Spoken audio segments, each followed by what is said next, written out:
I think it's time to get started in our first session of the third day of the summer school. So yes, everyone, I just again want to welcome you to this new day of learning. And this morning, I will be your moderator for the day. My name is Selina. So if there's anything, you can also message me here on Zoom, but also on Mattermost.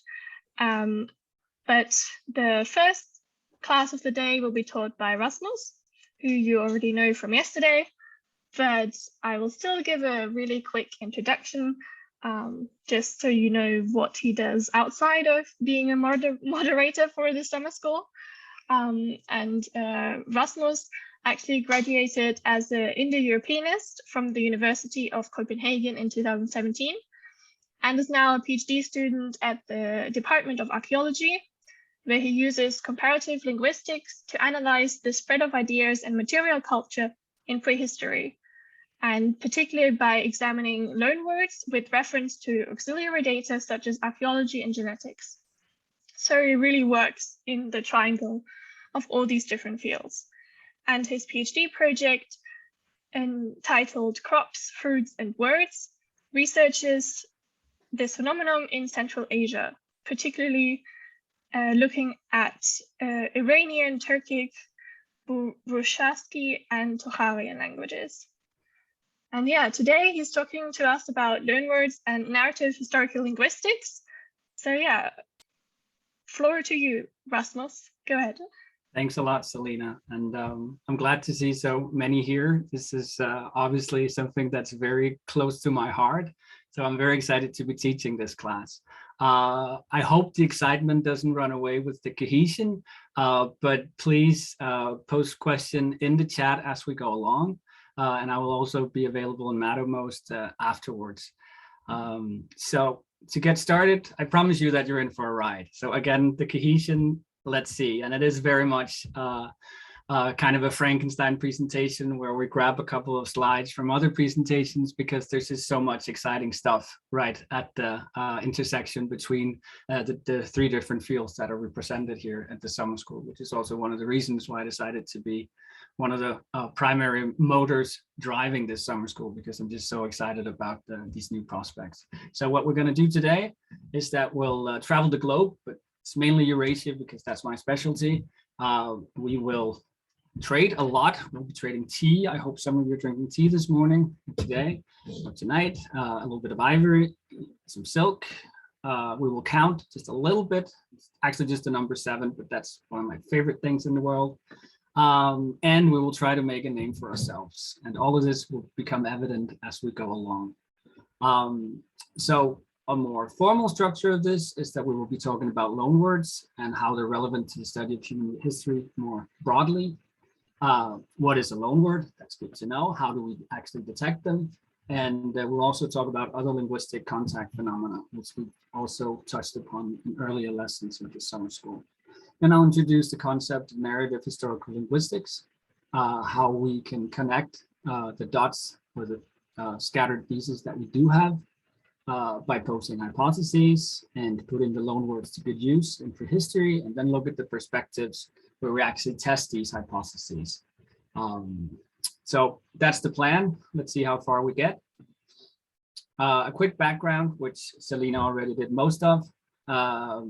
As she said, I'm part of the Archaeolinguistic Research Group, which is in the Department of Archaeology. So we're working on this interface between the different fields, and it's very, very rewarding, I have to say. I'd like to say that in Copenhagen, where I did both my bachelor's and master's, they have a focus. While it's a linguistic, it's a linguistics course. There's been a project called Roots of Europe where they've been really good at incorporating the nascent field of the steppe genetics and merging that with all the evidence we had from archaeology. So it was very exciting to be there. And this is also where I get my passion for this intersection. And it also has to be said that I'm an old school qualitative linguist.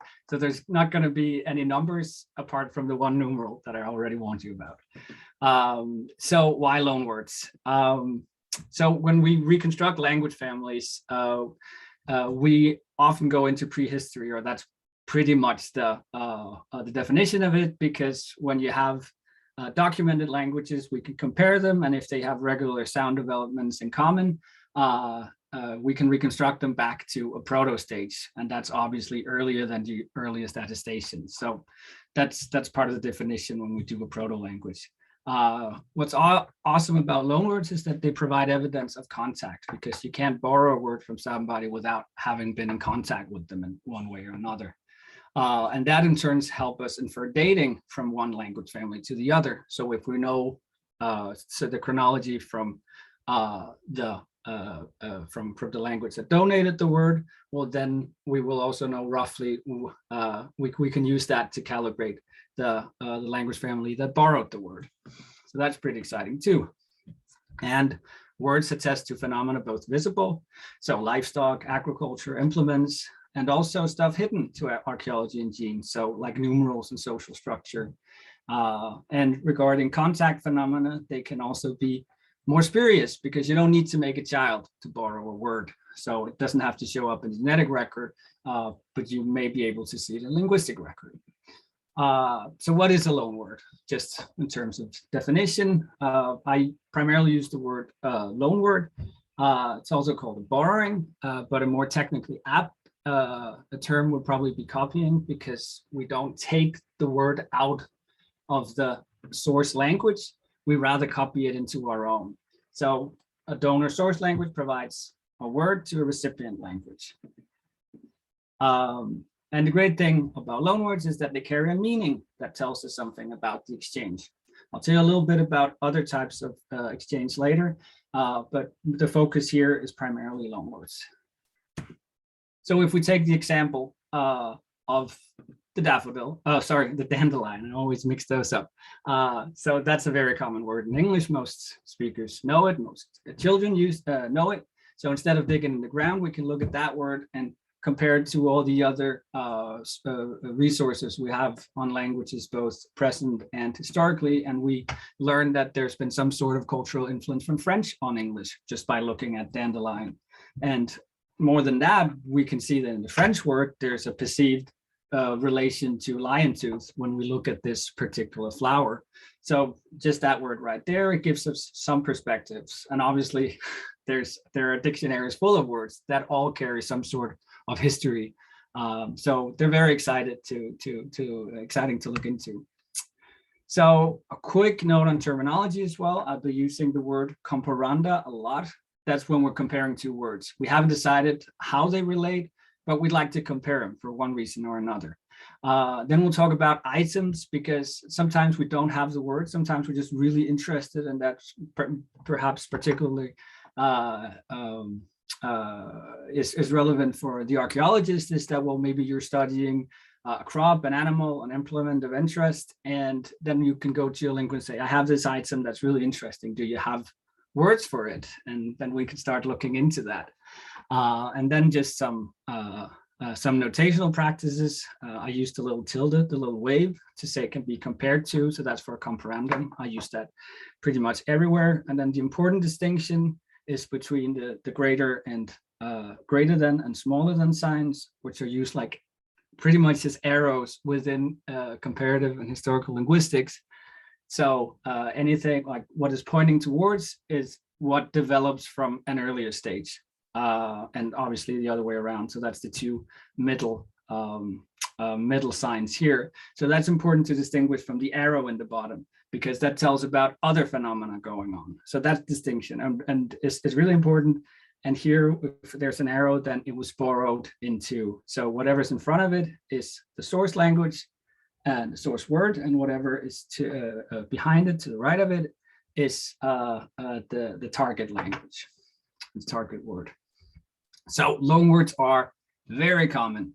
So if we just take that sentence, we already get 3 different stages of the history of the English language, because that's especially true for English, because they adopted a lot of loanwords. But I challenge you to find a language that doesn't have one, and they tell different layers of history. So if we just say they, that's a pronoun.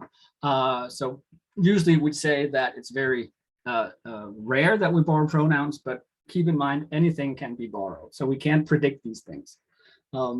It was borrowed during Norse influence in Great Britain, which was pretty much the outcome of the Viking raids and conquest. And there was widespread bilingualism, and somehow they adopted the pronoun they from Old Norse þeir. What was sad about Great Britain at that time, at least for the Anglo-Saxons, there was, as soon as they had ousted the Vikings, in came the Normans, and they spoke Old French. So they got very in common from an old the old Norman French language, and you obviously see a lot of borrowings from that period as well. So you can pretty much do that again for any sentence in pretty much any language if you have the resources or time to look into it. So let's see what's up. So what we'll be doing, which is also something that Annika alluded to, partially because I asked her to, is that we as linguists, we sort words. And here more particularly, we will be sorting comparisons or these comparanda. So if there are regular sound changes, then we will put them in the crate called cognates. So they belong, they can be reconstructed to a common protoform. So for English 7 and German 7, that's back to Proto-Germanic, which was spoken roughly 2,000 years ago. So we don't have to worry about that comparison anymore because we know they're cognates. So they're no longer just comparanda, they're cognates. If we have a pretty clear case of contact and similarity, like the word computer in English and in German, we can put it in the crate called borrowing and not worry too much about it anymore either. If we know there are divergent histories, as we know for the word in Nahuatl a and Danish o, and Nahuatl a means water and Danish o means a river or a stream, we can reconstruct that back to proto-languages where they diverge. So even though it would be fun to compare, we can pretty much prove that they're unrelated. We can prove that they're unrelated. So we don't have to worry about that either. But again, it's important to state, it's okay to compare things. Just don't publish it before you do the proper linguistic analyses of these things. But then there's a fourth crate that's very important to me. And we will be looking at that again and again today. And let's see if I can conjure it up. There it is. It's the crate of the unknown. And it's very exciting. And I will come back to both of these comparisons later. So English 7, as we've already seen, is related to Germanic 7. It also kind of looks like Arabic Sabah, or the Sabbath, as you may know from Hebrew tradition. They both mean 7. And there have been a lot of theories which kind of crate to put it in, but nobody's convinced everybody else about their idea. So it's still in the unknown crate. Same goes for English hard, which can be compared to Georgian and Kurd, maybe not to the naked eye, but if we reconstruct English into Proto-Indo-European, we have Kurd. And the M Kurd, the M is a prefix in the Kurdvelian languages. So we're comparing Kurd with Kurd, where Kurd in the Indo-European languages means heart, and in Georgian it means chest. So sure, we could compare them, but we don't really have any reason actually to put them into the cognate or the borrowing, and we can't prove that they're unrelated either. So it kind of just sits there. But that's important as well, because once we learn more about prehistory, it would be nice to take these down and reevaluate them. And that's what we'll be doing today. So we're going to be analyzing loanwords. And when languages receive loanwords, something usually happens. So we're going to look at some of the phenomena that are important for deciding the direction of a borrowing. So they will always be subject to the rules of the receiving language. And as we learned from Hedvig yesterday, there are many typological differences between languages, so they can help us learn something about this exchange. There can be internal chronologies. So say for English back into Proto-Indo-European, I like to use the word gull as in seagull. We don't know that from any other Germanic languages, but from English. And it turns out that that was probably borrowed from a Celtic language in the British Isles. So that gives us internal chronology that, hey, it all of a sudden shows up. So, and while it's similar between the Celtic languages and English, we can be fairly certain that since it has a good etymology within the Celtic languages and it all of a sudden shows up in English, then it was borrowed from Celtic into English. Another thing we could look at is internal etymologies. If a word is coined from native material, say in English, if we take any compound, we can take software, which we'll return to later. We can see that it's a compound made of soft and ware. And when that is borrowed, we see that in German, then it doesn't make any sense because we don't have soft and ware in that meaning. So it makes sense to say, okay, there's some meaningful internal etymology from English. So we can use that as an argument to say that that was borrowed from English into German and not in the reverse direction. But we have to note folk etymologies, and they're really fun. And I promise you we'll get back to that. And then we can look at circumstantial evidence. And I'll give you a lot of examples of that as we go along, and that's part of the triangulation. Right, so just to give you two languages examples of how we see this, how these loanwords become subject to the rules of the receiving language. If you start with Finnish, which is Uralic language, they have no voice distinction, and they don't allow initial consonant clusters, like we see in street, where we have an S, a T, and an R before we actually get a vowel. So when they wanted to borrow the Swedish word franska, which means French, they just drop the F because they don't want to see that cluster in the beginning. So we get ranska. Same thing with English humbug. Since they don't want to do voice, they don't do the voice distinction, we just get humbuki.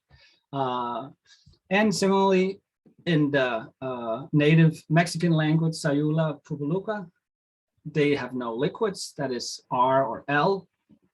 They have no consonant clusters, similarly to what we see in Finnish.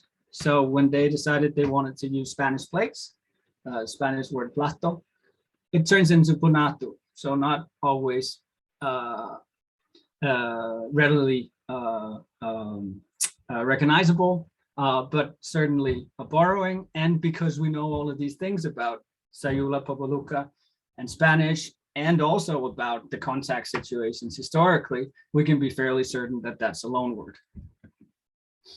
So the plight of the linguist is to detect these borrowings. And as Haugen has pointed out, is that it's primarily an exercise in diachrony. It's very difficult to prove rigorously when we don't have diachrony. That is, if we have language isolates like Basque, because they don't have known relatives, so we can reconstruct the proto-language. So we can't say, well, it's not in the proto-language, but it all of a sudden appears here. It's just there in that language. The same thing goes for many ancient languages that went extinct, perhaps most famously Sumerian in southern Mesopotamia, which is obviously very, very popular to compare to all sorts of languages, because people would like to have this ancient tradition. This is the first language written down. And incidentally, that also goes for proto-languages. So even though we have hundreds of Indo-European languages, we reconstruct them back to one language state called Proto-Indo-European. And that also sits there as an isolate because we're not sure about whether they relate to other known language families.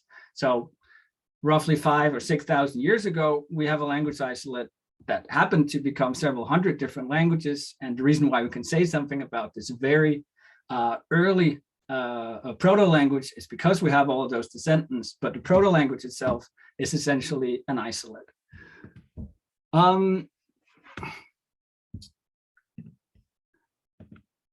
There we go. So to this day, and despite instant chat and recording like we're doing now, most speech is fleeting, which means that there's a lot that we don't know. So we just have to accept that fact. And the big question is what to do. Should we just cease and desist at the proto-languages because there's a lot of things we don't know, because we cannot test with the usual rigor beyond these proto-stages. So these branches are obviously meant to represent language families. So some we reconstruct, say, maybe 3,000 years back. Others we can we confidently reconstruct 5,000 or 6,000 years back. But they could have been in contact before that. And that's a challenge, but I will not cease and desist. We will try to make sense out of the comparanda nonetheless. So as I already mentioned before, loanwords attest to language contact. So although these different language families, when we reconstruct them, are detached and they reconstruct into some place in prehistory, which we can discuss, the contacts are really important for calibrating these dates and these regions. And again, if we can put it into the right crate, then we're doing well. And until then, each comparanda, or like each set of comparanda, will have to be put into the unknown crate. So I've talked a lot about loanwords, but I also want to just give a brief introduction to other signals of language contact, because there's something called astrate phenomena. We usually call it that when two language communities come in contact with each other, usually for a longer period of time. Historically, we can use terms like substrate or superstrate, depending on whether the source language was the language of the commoner. So if an elite moves in and they impose their language, then, for example, Hungarian is a good example of that. Not a lot of Hungarian nomads moved into steppe nomads moved into to Europe, but the few that did wielded so much power that the local population started speaking Hungarian. But we see a substrate phenomenon here where there are local words that are borrowed, or superstrate. We see that in Germanic. We believe that there is what we call a Celtic superstrate because they borrow words that pertain to ruling elites, but the language is still Germanic. So it tells us that there's been some sort of interaction between these two different language communities that we don't see anymore. So it's very important for understanding prehistoric contact. But when we talk about these typological features, as Hedvig did, they are really difficult to tie to archaeology, but I will be providing an example momentarily where we actually have a really good, where it's a really good piece of evidence for prehistory. And then, yeah, it can carry evidence for social dynamics, as I told about with the substrate superstrate idea. And then there are calcs, which have, I don't think I've talked about it yet, but I will give some examples later. And there are a lot here, which are basically loan translations. So even though in these two unrelated languages, Takia and Waskia, and the words themselves don't look similar, but they're based on the same perspective premise, is that when you want to describe the palm of your hand, you actually call it my hand's liver. And that may seem strange to us, which is also why it's kind of strange that they use the same terms in their own inherited words for hand, liver in both Takia and Waskia. So even though it's not an actual loan word, it does tell us that they must have been in contact, because there's a whole system of these similarities or calcs. So that's a fascinating phenomenon in and by itself as well.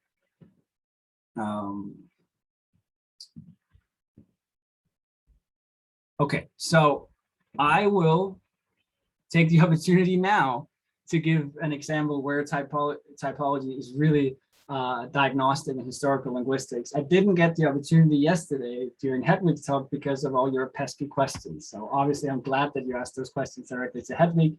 Now I have the screen and I will tell you about how typology can be really, really great evidence for prehistoric questions. So Tocharian is a branch of Indo-European, which, since it was discovered roughly 100 years ago, people have noticed that it's rather deviant in terms of typology. So in the European languages typically have one typology that can obviously be altered a little bit, but something very profound happened to Tocharian. But we still know it's Indo-European from the words that they have and their regular sound laws. So no doubt about the Indo-European status, but something like profound happened to it. And there's been a lot of ideas of what it could have been. but no decisive evidence per se. But that has changed only recently, where two scholars from Leiden University, Perot and Warris, had looked at a typological comparison between the Uralic languages, which are native to the region, and more particularly the Samoyedic branch of Uralic, where they actually proved that there must have been sustained contacts, but without loanwords, which is curious in and by itself. And these are some of the things that we can learn from the modern study of typology. Is like when, just like we saw in the Taki and Waskia languages, that they can have these calques, but no loanwords. So they can be very intimate with each other without loanwords. And this is exactly what we're seeing here as well. That's if you can see my arrow, at least it's the area that points to it's the arrow that points to the area in the east in northern Xinjiang. 3,000 years ago, there was an archaeological solution proposed for the Tocharian languages, that they were associated with the Afanasievo, but we didn't have linguistic evidence. But since it's been tied to this northern language family, which we believe emanate from that region, I would go as far as to say that this is actually very close to proof of this northern route, because some people have considered, well, maybe they took a more southern route into what's called the Tarim Basin, but that wouldn't account for how they got this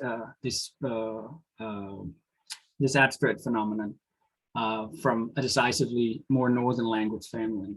So I'll just quickly show you here in the to the left, we see Proto-Indo-European, the stop system. They had, like we usually say, they have 3 rows, and then when we get Proto-Tocharian, we're down to 1, and that is eerily similar to what's happening in Proto-Uralic. So that had already been noticed, but now it was compared also to the vowel system, where we could see developments that were very similar between how Samoyedic evolved from Uralic and how Proto-Tocharian started evolving from Proto-Indo-European. And the same thing goes for the case system, which is how, instead of prepositions, as we would generally use in Western Europe, they would have a case instead. So instead of saying in the house, you'd say house in. If any of you is familiar with Latin, then that's more common there. So we know it from Indo-European languages, but what happened was that they only took the bare basics of the Indo-European case system and built a lot more cases to it that are eerily similar to how they do it in Proto-Samoyedic, but again, not the actual forms, but just the idea.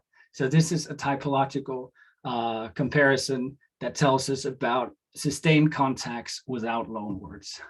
So thanks for bringing that up as a question yesterday. And now I seized upon the opportunity to tell you a little bit about it. Okay, so when we look at loanwords, there are some obfuscating factors. So things that can be really, really difficult to decide whether it's a loanword or where it's coming from. So there's obviously the lack of data, and that's just a fact of documentation. And then there are folk etymologies, which we will get into just now.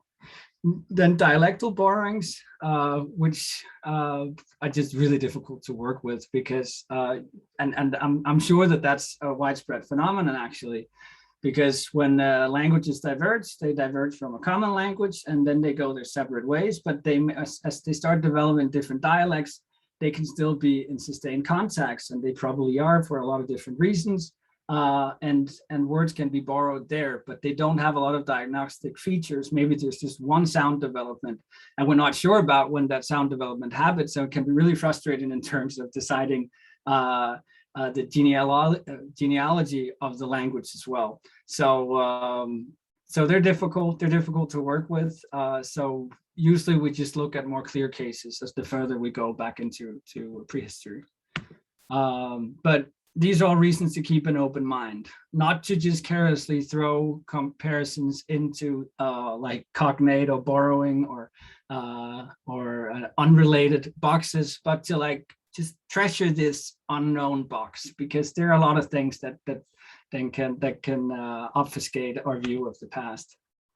So like I showed with Nahuatl A, which means water, and looks like Danish O, river, a stream, it would be completely fine to be like, okay, well, they look alike and they mean similar things. So we could go ahead and compare them as we should. We don't know that they're related, but there could be some sort of relation there. And if you start digging into history, and there are many books written about how the Vikings came to North America, and maybe they went all the way to South America, and now we almost have a chapter of this really exciting book, right? But we also just have to look at the plain facts, because Nahuatl is an Uto-Aztecan language, and we can see from its relatives in that language family that it actually developed from Pa. And Danish, unfortunately, developed from Proto-Germanic Ahua, which is related to aqua in Latin. So no, they diverge when we go back in history, so they don't have anything to do with each other. That's why we're comfortable putting it into the unrelated box. So it was fun while it lasted, but no relation there. Yeah, let's put it there right away. So there are certain data impasses where we just can't get any further with it. The example that I already mentioned, I'll just put it here in the proto forms, because that's as far back as we can get. Again, Proto-European, 5,000-6,000 years old. Proto-Cordovilian, 3,000, maybe 4,000 years old. Geographically, maybe close to each other, but we don't know where Proto-Cordovilian was before the proto-language that we do reconstruct. So a lot of unknowns. So we don't have the evidence to place it in one of the three chests. So we'll have to opt for the fourth, put it into the unknown, treasure it, because it may become relevant later, or we may be able to put it in the unrelated box for one reason or another. There can be reasons why these things like heart and chest can be borrowed. And Ronatas, who's a scholar in particularly Turkic linguistics, shows how the Hungarian words for stomach and arm and navel and knee are ultimately borrowed from Turkic, but that's not because they don't have these concepts in Hungarian, but because of regular language processes where they probably, or he's fairly certain that he has the evidence to show that it was borrowed as terms for animal husbandry. And then later on, it just becomes more broadly generalized as the common word for these things. So that's a process in which you can borrow something as inalienable to you as your heart or the chest. So there are ways, but we need we need more data to probably analyze this set of comparanda. And now we get into folk etymologies, because they are fun. So we like to make sense of the world, and by doing that, we also make sense of the words we use to describe the world. If anybody knows that little creature there, in English it's called a crayfish. In certain American dialects, it's called a crawfish. Makes sense because it lives in water, right? So it's a fish. Well, that's what people have been thinking. Of course, it's a borrowing from Old French creviche. So it sounds kind of like fish, and creviche doesn't mean anything to an English speaker. So we got the fish, but what does cray mean? And that's also the reason why, well, we can substitute cray with craw, because it doesn't really carry the meaning, it's the fish. So this is a folk etymology, and we could be, as historical linguists, if we didn't have all the data, we could maybe think that, well, because we see the fish word here, that's known in English, so it's probably borrowed the other way around. Curiously, about the Old French creviche, it's borrowed from Proto-Germanic word, which could have ended up in modern English, but it didn't. We have it today in modern German, Krebs. So that was borrowed from an Old Germanic language into French, where they then made it into creviche, and then borrowed into English again as crawfish. So we know the history of this. We know it's a borrowing, even though it looks like it could have some like internal meaningful etymology in English. Another great folk etymology is the German word Zwiebel, onion. So if you just looked at it from a modern perspective, it would make sense to call it two balls somehow. I don't know, if you cut it, you can see that there are several layers. So it would make sense to have the two known German morphemes, zwei and Ball, and that would regularly turn into cerebral through a millennia. So once they termed that. So completely fine internal etymology. Unfortunately, no, we know from documents, and there's fortunately a lot of documentation from that area already more than 1,000 years ago. So we know it's actually borrowed from Latin. And early speakers of German made that connection, as we do, because we like to make sense of the word. There's no meaning in Kepola other than it means onion, but it did kind of sound like two balls, and sure, we could go with two balls. And that obfuscates our view into prehistory as comparative linguists. And sometimes, and that's just what we do, or as historical linguists, especially within Indo-European studies, because we've been doing this for 200 years, pretty much looking at the same data at least for 100 years. We sometimes force etymologies the same way as people would do. But it's important, again, we need to post a hypothesis that we can test somehow. So another word that's very important for prehistory as well is the word for wool. And it looks like the Indo-European verb to pluck. So that could make sense. But we also see words for wool in the Middle East, so in the Caucasus, in Semitic languages, even in Sumerian as well, that look alike. So they could be borrowings. And we don't know where it emanated from. It is a fine argument to be saying that it's emanating from Proto-Indo-European, because we have the verb to pluck.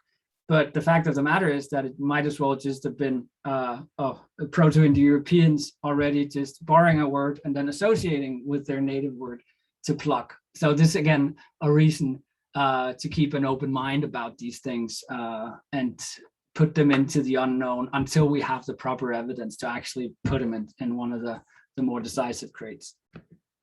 It's a little bit slow. Yeah, so, and basically it could be both. So I would say maybe this is probably a borrowing. I could have some reasons to say that.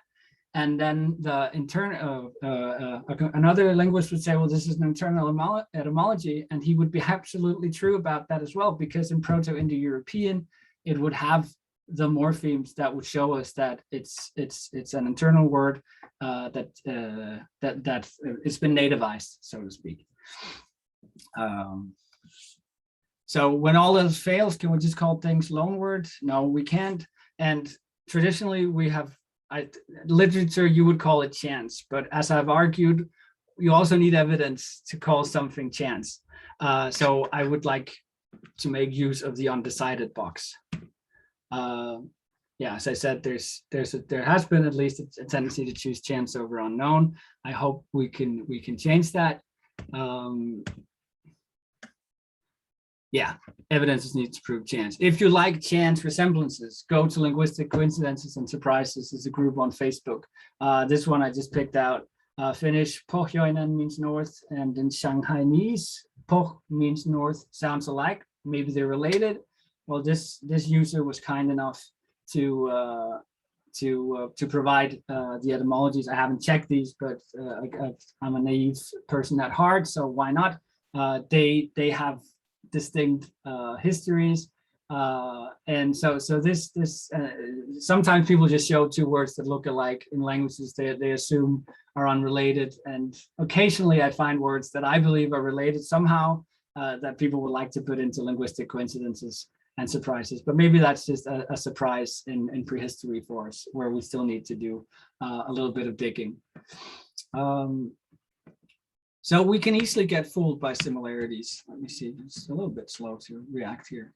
And a good example is English to have, which can easily be compared to Latin habere, because we use it in the same function as an auxiliary verb, and they look very similar. But the fact of the matter is it doesn't add up with our knowledge of comparative linguistics and language history.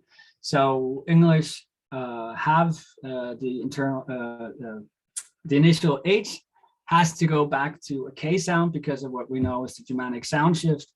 So that gives us a Proto-Indo-European cap, which incidentally also is there in Latin capere, but it's not habere.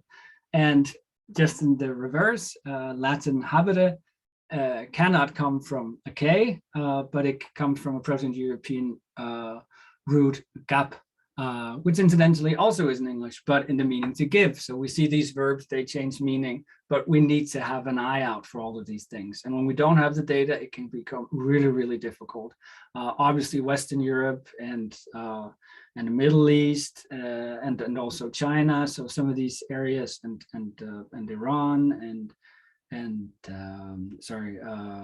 India are places where we have relatively old testament.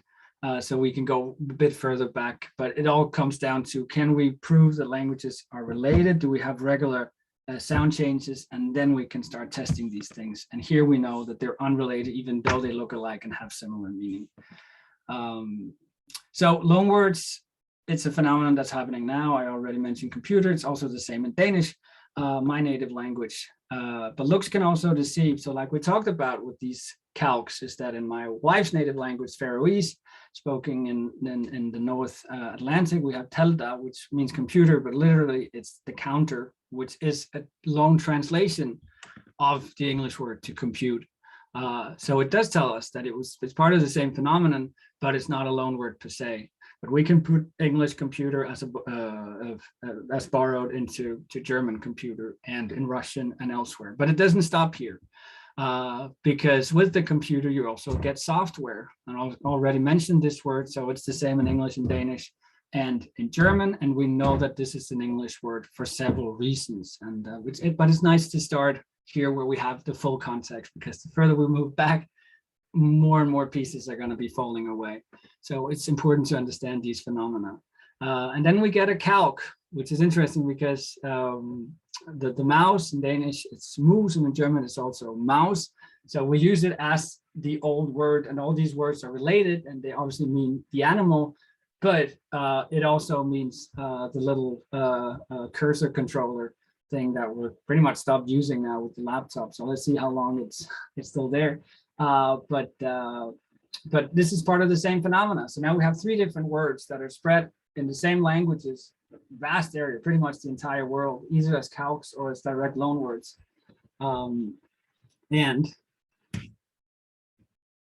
this is what I like to call a vocabulary event. So please take note of that, because this can be very, very useful when we look at phenomena in prehistory. Right, so a vocabulary event is something I use when we see that there are certain stable technologies, institutions in a given language community, but they must have entered the language at a given time as innovations. So my definition is the occasional and one-off expansion of the vocabulary due to new technology or social organization. So what we saw with computers, the same thing happens with religion, Christianity into Western Europe and elsewhere. Islam into Central Asia. We get madrasas everywhere, and we get churches or iglesias everywhere, depending on which was the dominating language in which part of the world.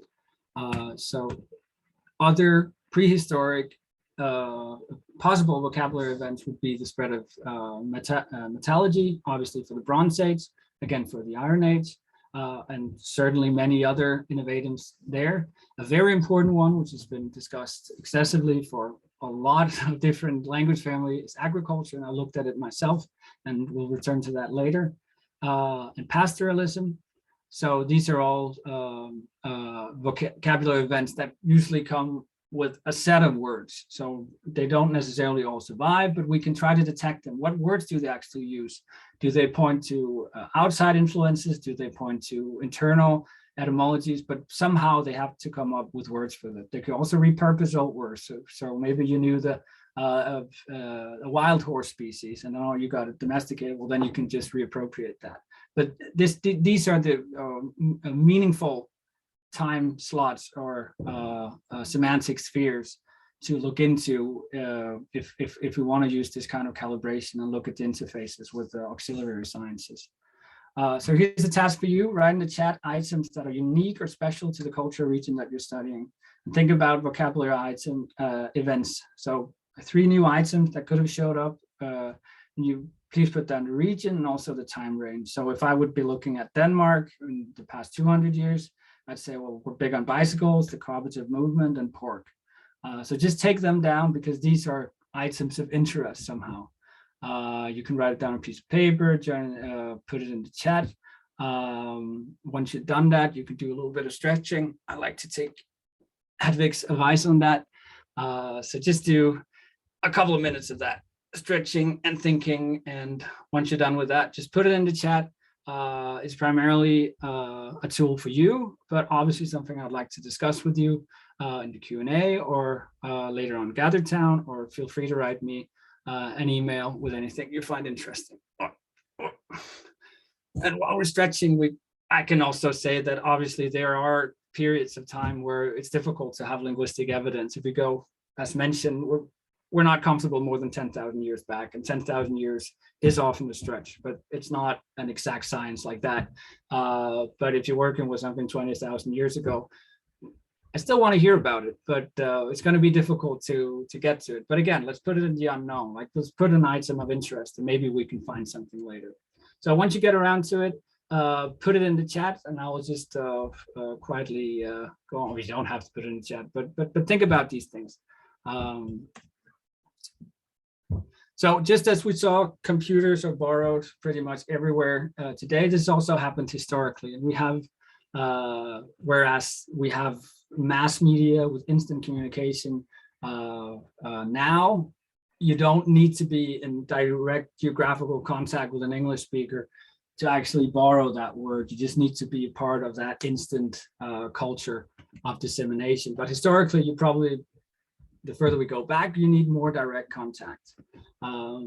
So we're looking at one word that penetrates many languages, sometimes a group of words as in the computer.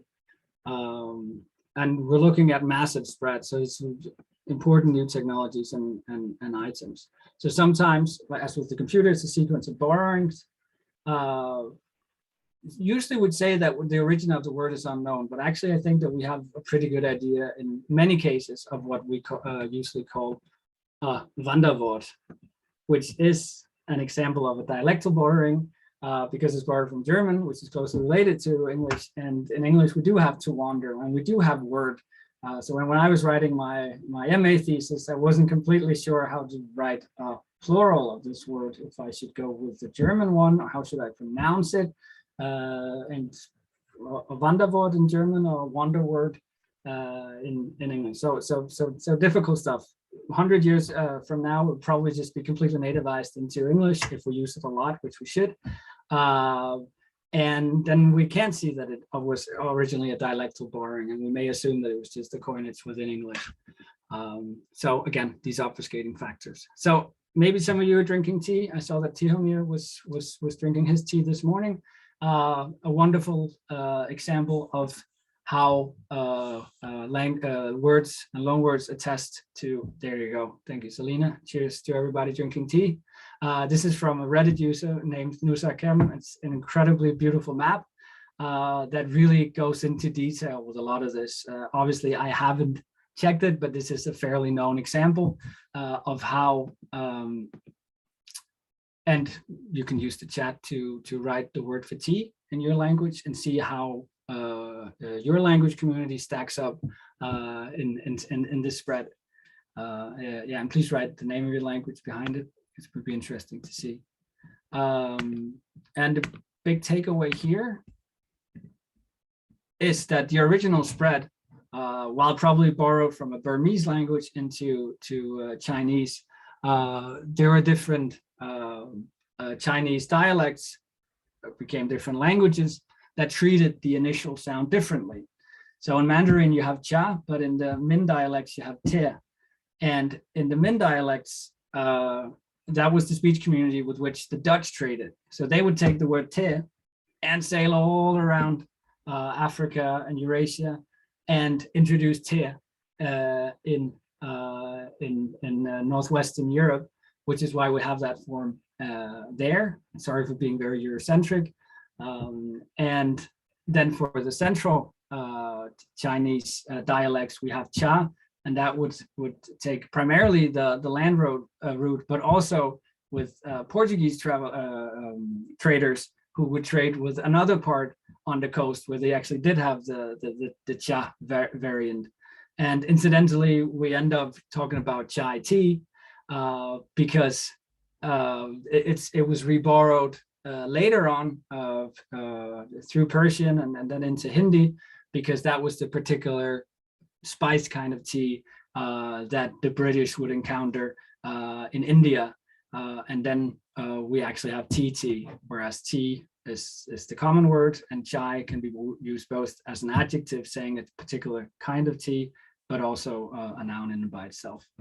So again, we're moving back in history and we're getting a lot of interesting perspectives. Only this was a bit faster.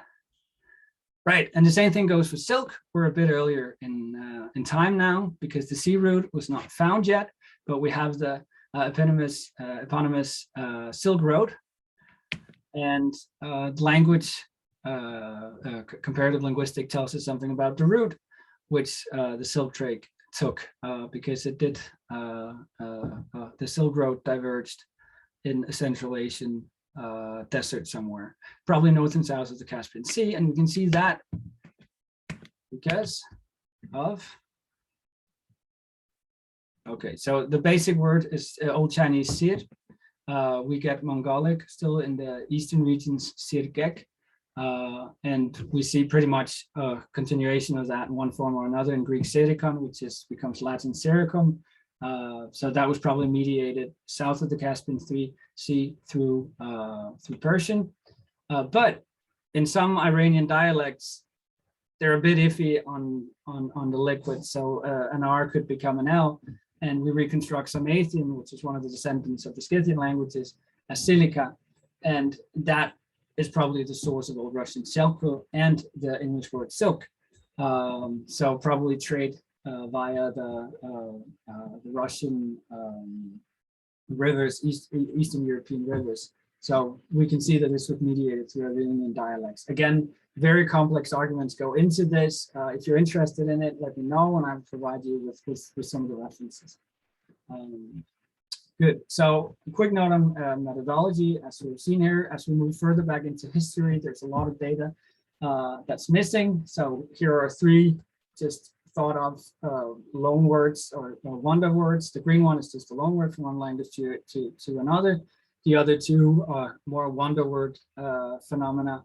And this is, let's say that this is what actually happened in prehistory, but we probably can't expect to have all the pertinent data. So maybe we don't know about two different language families that did different things to these words. So we have to account for the observed phenomena somehow, and we have to posit some hypotheses. And whether we can test them or not, it's not always clear, but be explicit about the hypotheses that we kind of need to make and why it can't be, say, a direct borrowing from the middle language family into the most left one, because say there are certain language, certain sound developments that's not accounted for between those two languages. Well, maybe there was an intermediary language. It's very difficult to work with, but probably a part of the prehistory.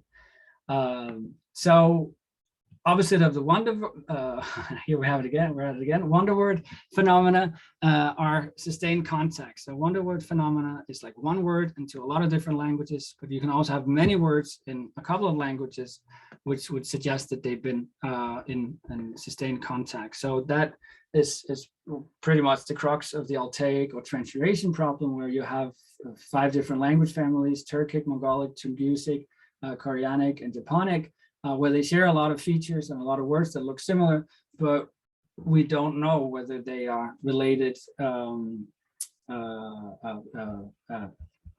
if they're cognates or if they're borrowings. And more secure is the loanword between Germanic and Balto-Finnic, where Germanic is an Indo-European language and Balto-Finnic is a Uralic language, but they came into sustained contacts over probably millennia, where words were borrowed at different stages between them, and we can see the different sound developments between them. Another Indo-European branch is Indo-Iranian, which we associate with the archaeological cultures of Ashevos in Tashta and Petrovka here, and all the dots represent the sema turbino phenomenon, which is associated with the Fenno-Ugric language spread. And we see a lot of loan words from Indo-Iranian going into Fenno-Ugric. So a word for lord, a word for bee, all, spindle, and hundred. And again, probably at different stages throughout this contact.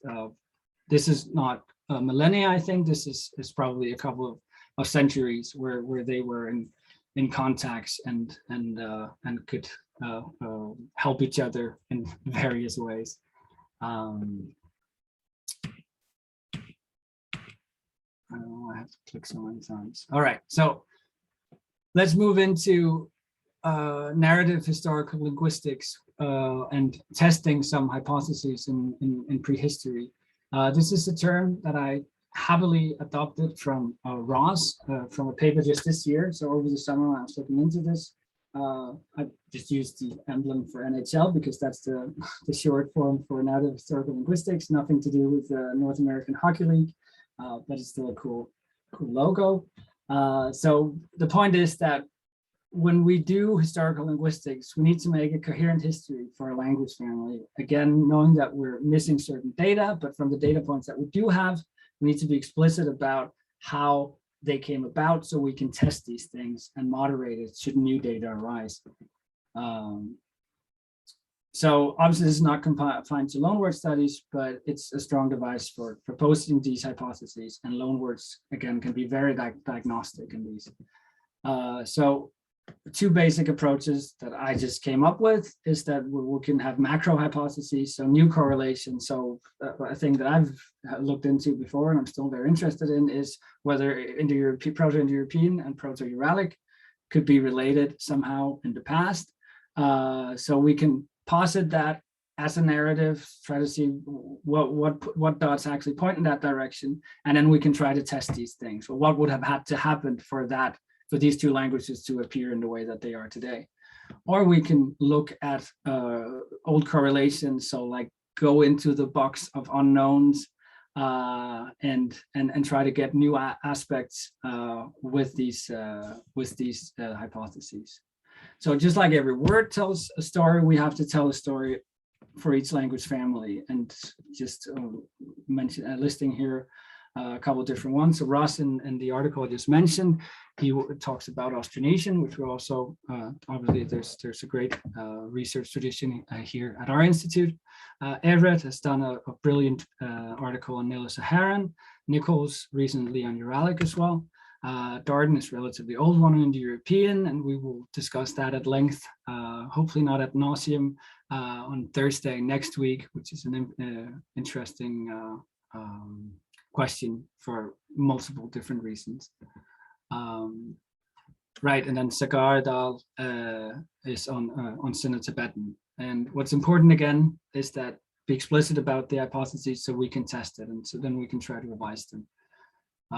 So vocabulary events have been central to figuring out these the narrative for the different language families. So just again to give a couple of examples, when we do Austronesian, crossing the Wallace line is hugely important because the Wallace line runs roughly west of New Guinea, the island of New Guinea, where this is where we have marsupials. So this is an evolutionary term, an important line. But when Austronesian crossed there, all the languages that crossed that line would need to have new words for marsupials, so different animals there. And we can use that as a diagnostic to date these things. The horse and the chariot has been used by Anthony in 2007 for Indo-European, and it's still a good debate, and we'll return to that again next week. And as I already said, you may consider such vocabulary events for your own region as well, not necessarily with the aim of figuring out loanwords right away, but just to say, well, this could have had an impact of the languages necessarily spoken by whichever community was living there at that point in time. Whether it survived until today, we don't know, but let us know what's going on so we can look out for it. So obviously we want to avoid fiction in all of this and just make up grand stories, which we can easily do. So when we work with incomplete data, it's very important that you have a good working hypothesis and a narrative, and you're very explicit about the assumptions that you make. And the paper right there is my own MA thesis, and I'll be using that for examples, as examples. So I would say there's a Proto-European steppe homeland. I still stand by that. And then I read somewhere that Uralic was spoken on the Volga, which would be in very close proximity to that. So when I did my argumentation, I would say, well, Uralic was probably spoken on the Volga. But I also was very explicit that, well, the numerals didn't add up. So if they were related and they were in constant contact, why didn't they adopt the same numerals or share numerals? Because it appears that numerals are easily shared. So I was still explicit about that. And we have to be ready to revise, because it turns out that Uralic probably wasn't spoken on the Volga. So we have to pick that away, and then we can shed a new light on the numerals and vocabulary. So as with any good hypothesis, your narrative has to be able to respond to and, if viable, stand the weight of additional data points. Otherwise, we have to revise it. So there's also a big part of humility. So be brave enough to posit the hypothesis, but also be humble enough to be ready to revise it should new data points or perspective come along. All right, so I still think there are ways forward. So further linguistic evidence, not very likely that we're going to find it, because people have been comparing languages all along, and every time we find something new, we'll compare it right away and figure out whether things are cognate. It's cognate language. This is an isolate, and people are working on it. But it could be, so take the Minoan civilization, they used linear A writing system, and we still haven't deciphered that. So there's a language hidden there, and that would be hugely important in understanding the early spread of agriculture into the Mediterranean basin and further into Europe. So that's something that may be achieved. And then we can have new analyses, so new perspective on things, like we saw with the analysis of the typological features of Tocharian and Samoyedic. So very recent. The data has been there for a very long time, but because it's been looked at and reanalyzed, now we actually have what, again, I would consider proof of sustained context, and then we can use that to move forward, move on to the next question, or try to illuminate that from different angles. Right, and then what I like to look at as well is circumstantial evidence. So if we have location and dating for one of the speech communities, and we can substantiate a loan word, well, then maybe we can use that to for the other language community, and then move forward in that direction. And if we convincingly tie them linguistically, as we did with Tocharian and Samoyedic, we can go ahead and look at that particular region, because Tocharian was already connected to an archaeological culture, was Afanasyevo. So it means that Samoyedic or early Uralic has to be in that area as well. And by the way, Afanasyevo is pretty much a one-to-one match with Yamnaya, which we associate with Proto-Indo-European. So the genetic perspective is also important here. So, so triangulation, yay. So this is exciting, and there are a lot of new perspectives. And yesterday we went into controversial area. We're doing that again today. I promise you some of this has been peer-reviewed. Not all of it, but I'm still happy to posit some of these ideas, because the crucial thing is that we're able to discuss them, and any criticism is welcome, and the discussion is just so crucial, because again, we don't have all the data plots. So any which way we can combine them in a meaningful way is welcome. So I like to make new hypotheses based on old ideas. I have a principle that I don't think anybody would publish anything without a reason. So for a lot of my publications, I depart from ideas that have been, yeah, well, he's not right about this thing, so we kind of discard it. But then there are a lot of other important perspectives. So if we just tweak it a little bit, we can actually use it very meaningfully. And I'll give an example of that momentarily. So, and we can combine these different perspectives from different fields. So a paper I came across 2 days ago, thank you, Facebook, published in Nature by Anne Somali, who's coincidentally not even a trained linguist, but this is, again, very good way of testing a hypothesis. Maybe that's why she's very strict about the criteria that she's using. So basically, we're looking at the Indus Valley. I know that somebody here does work with the Indus Valley civilization. We don't know the language of it. We do have some scripts, but that hasn't been deciphered either. So just like the Minoan linear A, maybe we can make sounds out of these clay tablets in the Indus Valley, and that would give us grand new perspectives. The Indus Valley was an early agricultural society, right between in the border zone between modern India and Pakistan. So she wants to look at items emanating that could have been borrowed into linguistic communities where we do have the words, where we do have documentation from an early point. So she comes up with these different criteria. I'm not going to read them aloud, but note that we have historical linguistic evidence, archaeological evidence. We use the strict sound laws, stringent criteria prescribed in historical linguistics, and archaeogenetic data could support it as well. So that's a really good point. And again, read the paper if you're interested in this. And she does come up with something that's quite unique that could have been traded between the Indus Valley civilization and the known linguistic communities of the Middle East. There's another criterion right there. There's an elephant in the room, because in the Middle East, while we could think that they borrowed ivory or traded ivory from Egypt, she argues actually they use hippopotamus teeth. Instead, the only source of that would be the Indus Valley civilization, and there is archaeological evidence that they had elephants there, and they did work on ivory teeth, on ivory. So the words in Akkadian and Persian look pretty much like piru, and that connects to a known family of the region, which has been connected to Indus Valley civilization before, but now this adds further evidence that this is actually an important language of that civilization. More language could have been spoken, but this was probably there because we have the Dravidian root for tooth. So like we saw with other languages, we have a good internal etymology. We can use that as an argument for the source language. And we can see this typologically. Elephants are often named as the toothy animal. We see that in Sanskrit, which is also spoken in that region. And the discussion is, was that native to that region? It was not. Dravidian appears to be, because their word for tooth is similar to that, and they designate the elephant piru or something similar to that. And again, we're still missing a lot of data pieces. The Dravidian languages are only attested much later, so we don't know about the developmental steps linguistically that they took to end up there.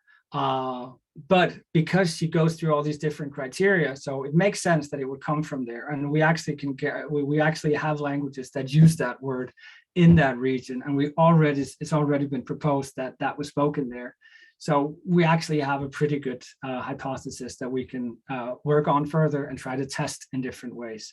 So again, the power of loanwords and proper application of a narrative and testing that narrative. Right, so the conclusion is Dravidian was spoken in the Indus Valley civilization, again in parentheses, not necessarily the only language, but the language of the elephant teeth. So let's call it that. That was mediated into Middle Eastern and Iranian cultures. Then this is a pet peeve of mine as well. This is a case called Old Balkanic. It's submitted. It hasn't been subjected to proper peer review yet. So controversial, and this is probably going to go on YouTube. So I'm very excited about this. And again, hit me with all you got. This is obviously a very, very watered down part of the argument, and I'm very happy to share my manuscript with you should you be interested. So I posit this as the language of the first farmers in Southeastern Europe. This is basically where I take a lot of old ideas about loanwords in Indo-European from Semitic, but they're not exactly Semitic. The spread of language families with with agriculture. So Renfrew suggested that Proto-European was spread from Anatolia into Europe, but that theory he himself has retracted, at least for the most part, because of ADNA evidence. Again, we'll get into this next week when we talk about the Indo-European question. But it turns out that when we look at this in a new perspective, and basically it's Anthony, who's an archaeologist, who talks about the, in a lot of ways, he's the heir of Gimbutas. So go see the Gimbutas exhibition because he expands on that. And he wrote his famous book, The Horse, the Wheel, and Language, which we'll also talk about next week, in 2007. So before we got all the data from ADNA. And again, all of the Indo-European question has not been settled, but a lot of parts have. So let's not discuss those parts, let's discuss the things that we don't know yet. So one of the things is what kind of cultures were they in contact with? And looking at these Semitic-like words, they're domestic animals, they're crops, they're certain rituals, and they're numerals. And it just so happens that archaeologically, it appears, and again, I'm no archaeologist, but I know how to read archaeology literature. It looks like they emanated from Southeastern Europe into the steppe zone, where we know that a stage of Proto-Indo-European has been spoken. And we also know that the farmers came from the Middle East in close contact with Semitic, and perhaps it was related to Semitic, but in its wider language family, which is called Afro-Asiatic. So obviously, there are a lot of different arguments that go into this. I invite you to look into it and have the discussion with me. But again, here we actually revive a dead language that we don't have it attested because of the Indo-Europeans. They moved into Europe and before the advent of writing. But we do see a lot of substrate phenomena in Europe that, again, historically have been detached. We haven't, like, there have been a lot of different articles saying that, well, these words look Semitic in some of the European languages. These words look Egyptian. These words look like Berber, which are all part of Afro-Asiatic. So my suggestion is that maybe Old Balkanic was related to this northern part of the Afro-Asiatic family, which also has members further south in the Sahel region and in the Horn of Africa, but particularly this northern sphere of cultural influence. Right, and then I'll give you the case of 7. Please write 7 in letters, Latin letters, in your native language or in any other language you may know. I contend that I am the person here who knows the most 7s because I've been working intensively on this for the past 4 years, and I just submitted a new paper adding a new layer to it. So write in the chat 7 and in my native language, Su, and then parenthesis, the language you're from. And again, we can see in the literature, Indo-European 7, maybe something to do with Semitic, but we don't know how to relate. Okay, Indo-European 7 and Cartwheelian 7 also look similar, but maybe it looks more similar to Semitic. So a lot of it just observations that don't necessarily go together, but they're floating around in prehistory. So in this big crate of the unknowns. But since we may be getting more moorings into this particular region and this particular time frame, we can try to come up with hypotheses of how they actually could be related. And again, subject to further scrutiny, but without positing it, it's unlikely that we'll elicit a reaction from scholars in the field.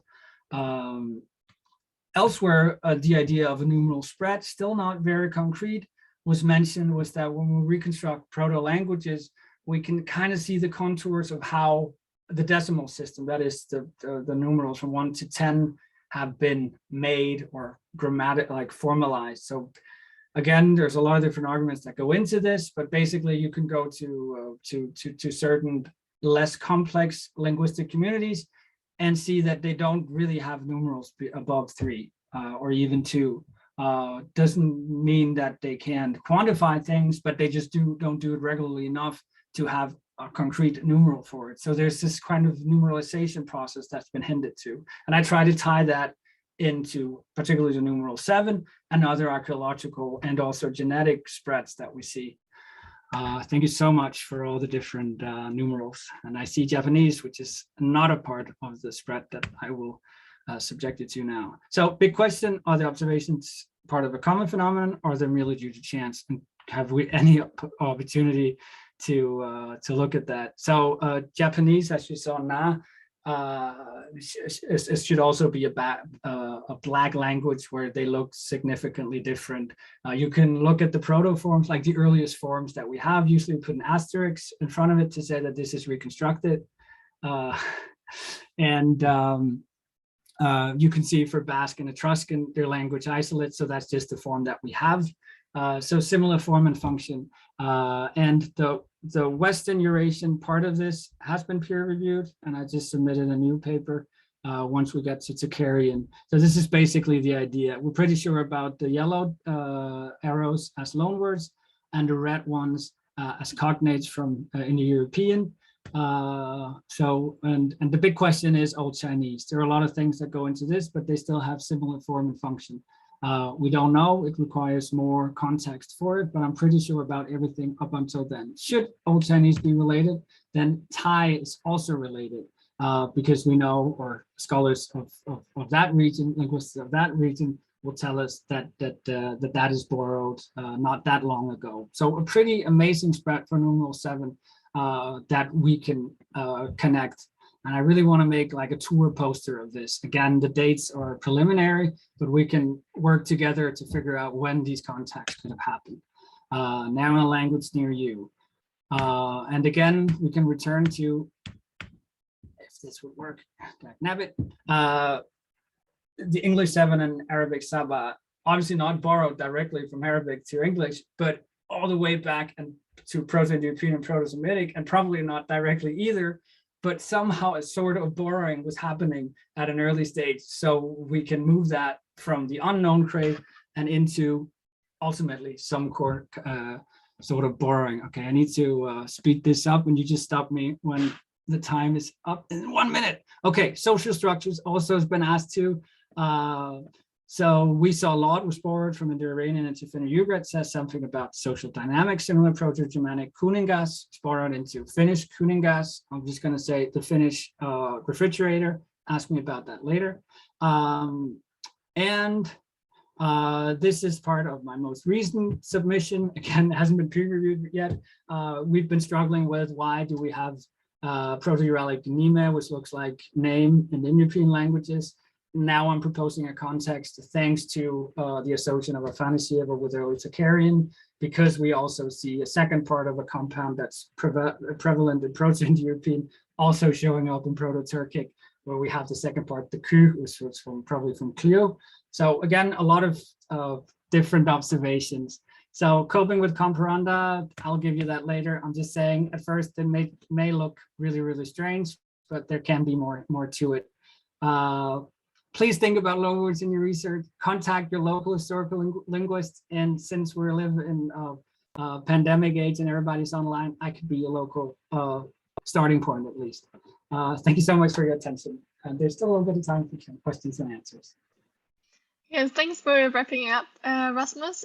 People asked a couple of questions during the session already. So